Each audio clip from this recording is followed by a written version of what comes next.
check. Mr. Butler.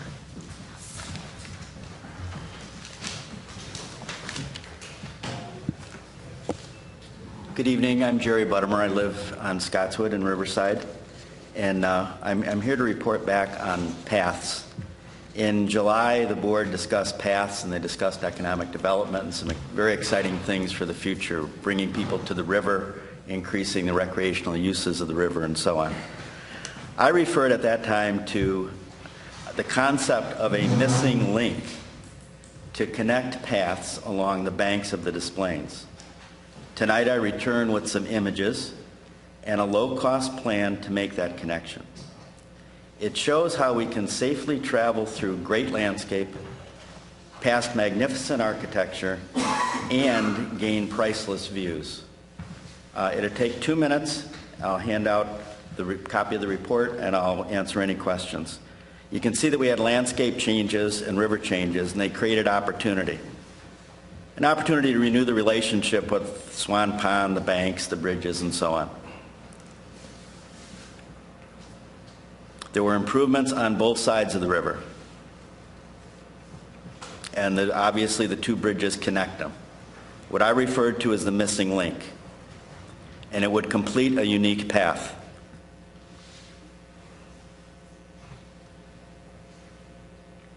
That missing link is basically about 400 feet behind the municipal buildings.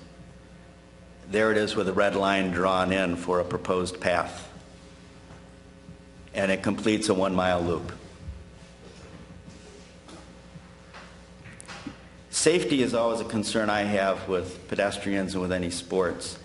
And there are 10 points of conflict in front. There are none behind the buildings. It shows our landscape, our great architecture, and there's characteristics of that strip. It's elevated with great views, it's 9 feet wide, and I would propose that it doesn't take much to make it usable. It's a low-cost effort with, I think, what could be a very priceless result. Here's a copy of the plan that I proposed, and here's a copy of the slides that were presented. Thank you, Jerry. I'd be happy to answer any questions that you have now, or I'd be happy to return at your convenience. Does anybody have anything they'd like to ask Mr. Buttimer? I have a question, yeah. Are you asking anything of us right now? Well, I'm not asking for your money. I'm not trying to take anything out of your budget. I'm basically asking for your blessing and your permission to proceed. I've recruited volunteers. The list is included in that plan. It's a pretty prestigious group, including Jim Louthan, a landscape architect and active civic leader, Tom Lupfer, who owns a landscape company. Tom is also the head of our Economic Development Commission. We sat next to each other at that meeting, and we struck up a conversation. He was asking, could we, how else could this be used? Can this be used to draw good people into town that will patronize our businesses? That's up to the long-range planning that the village is doing. My offer is to clear the path. What do you need from the village, other than to say, Jerry, go cut? Well, I'd like to tell you we're going to do it very economically, and we are, but we do need the village's help in a couple of areas. First off, permission. Secondly, you guys all have a duty to protect everybody, so we should constantly check in with whoever is assigned. There's debris that need to be removed. I think, and that this would be worked out with Village Manager Scalera or Public Works Director Bailey, but my guess is that we do a lot of the work on the weekends, and that we could use a chipper and a truck on Monday morning. I think we could probably avoid overtime for staff, but if they were there on Monday morning, throw things in a chipper and haul it away, then it wouldn't be in the area of your parking.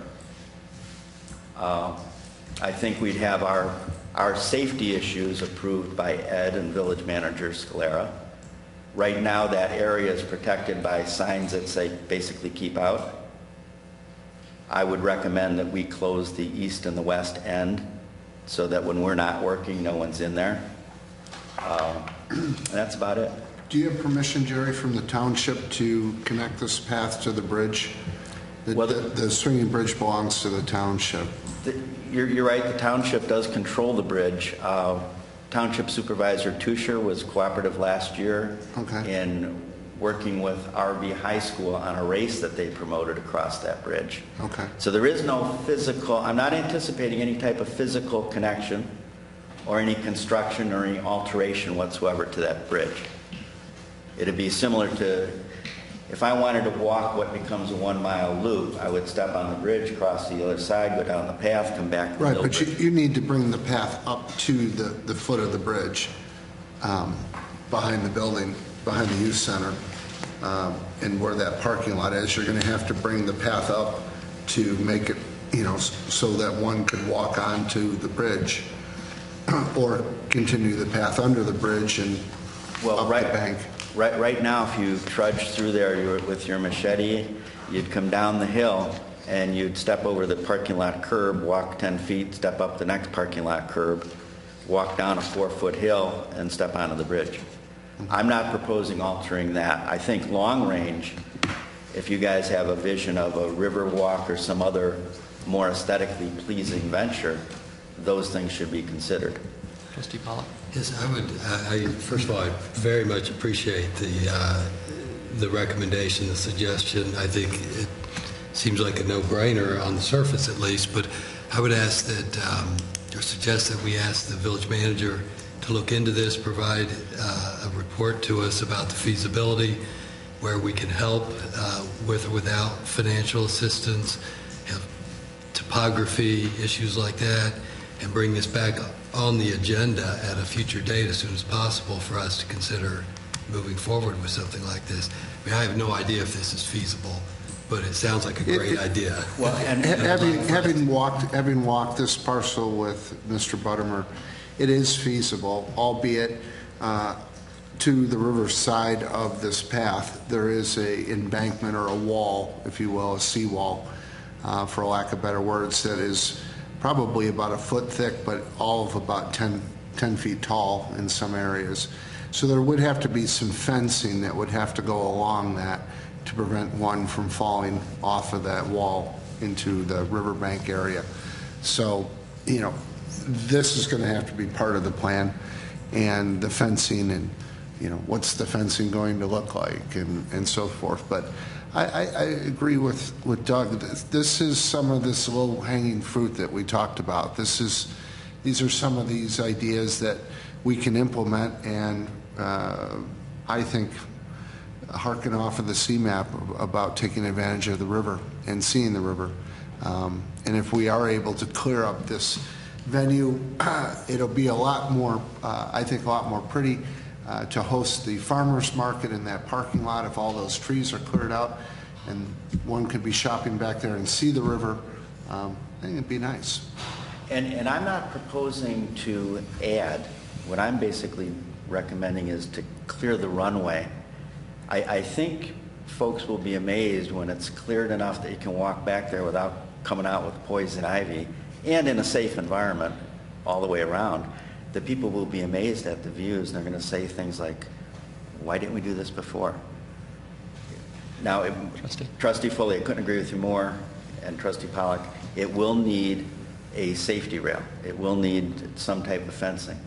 My initial reaction is that it is so overgrown from the lower bank, not that I would ever propose anything aesthetically unpleasing in this town, but what you need for safety is going to be hidden by what's the foliage that's already there growing up from the lower bank. So you could make the 9-foot wide strip barren, and you won't see it anywhere from standing on the strip. Trustee Sussman. Jerry, I also appreciate you doing this and your persistence in coming back after last year's race. I think that I would agree that the village manager and his staff should take a look at this. I think all of us have obviously a couple of concerns that have been articulated. I really think we should turn it over to the village staff to have them look at what absolutely needs to be done to make it a safe and accommodating path. And then I don't know, Peter, if it's possible, given everything else that's going on, to get back to us at the next board meeting. I understand Jerry would like to start working on this really before school gets underway, because a lot of the volunteers will be...